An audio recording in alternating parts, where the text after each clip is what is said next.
பாடலை கேளுங்கள். எனக்கு அப்படி போடு போடு போடுங்க. அப்படி போடுங்கிற பாட்டா யாருக்காக டெடிகேட் பண்றீங்க மேடம்? நானு, எங்க அப்பா, எங்க அம்மா, என் தம்பி, என் தங்க. போதும் போதும் போதும், லிஸ்ட் பெருசா போய்கிட்டு இருக்கு. இப்ப நீங்க கேட்ட அந்த அரிய பாடலை போடுறேன்.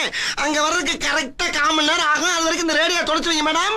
Okay okay madam. யாரு? எப்ப மேட்ரா வந்திருக்கம்மா? S, come in. மாமனார் மாமியால விரட்டி விட்டு ஊஞ்சல்ல ஆடிக்கிட்டு இருக்கு. Good morning madam. யார் நீங்க? அது கொஞ்ச நேரத்துக்கு மேல எப்ப ரேடியோல வந்து பேசணும்ல, அது நான் தான். என்ன இப்பதான் ரேடியோல பேசுனீங்க, அதுக்குள்ள நேர்லயே வந்துட்டீங்க? ஆமா, இப்ப எல்லாம் நாங்க நேர்ல வந்துறது மேடம். ஐயோ கத்தி, எதுக்கு இதெல்லாம்? களவாணி பண்ண கத்தி இல்லாம வருவேன். என்னது களவாணி பண்ணா? ஆமா, நீங்க என்ன பாட்டு டெடிகேட் பண்ண சொன்னீங்க? அப்படி போடு போடு. சரி, நான் அப்படியே போடுறேன். நீங்க அந்த செயினை பூரா அப்படியே அப்படியே கழட்டி இதுக்குள்ள போட்டு ஓகே. போட்டாச்சு.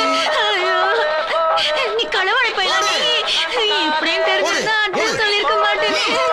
ஐயோ, என் புருஷன் கஷ்டப்பட்டு இந்த பக்கமா வந்து போடு. இரியா தர. என்ன? அதையும் கழட்டு. அது தாலியா? அந்த டெக் எடுத்துட்டு வா, ஓடு. ஐயோ, தினசா திருடுறாங்களே. நமக்குன்னு உட்காந்து யோசிப்பாங்களோ? அந்த வெள்ளித்தட்டை உள்ள போடு. அலுமினிய தட்டு உனக்கு எதுக்குயா? அந்த டிவி எடுத்துட்டு வா. ஐயோ, என் புருஷனை விட எனக்கு அதுதான் முக்கியம். அதை மட்டும் கேட்காதயா? சரி, பரவாயில்ல. கை ரெண்டையும் மேல தூக்கு. அப்படி இல்லை, வாயத்தர வாங்க. அசையப்படாது. மாமியா மாமனார் உனக்கு தனியனா?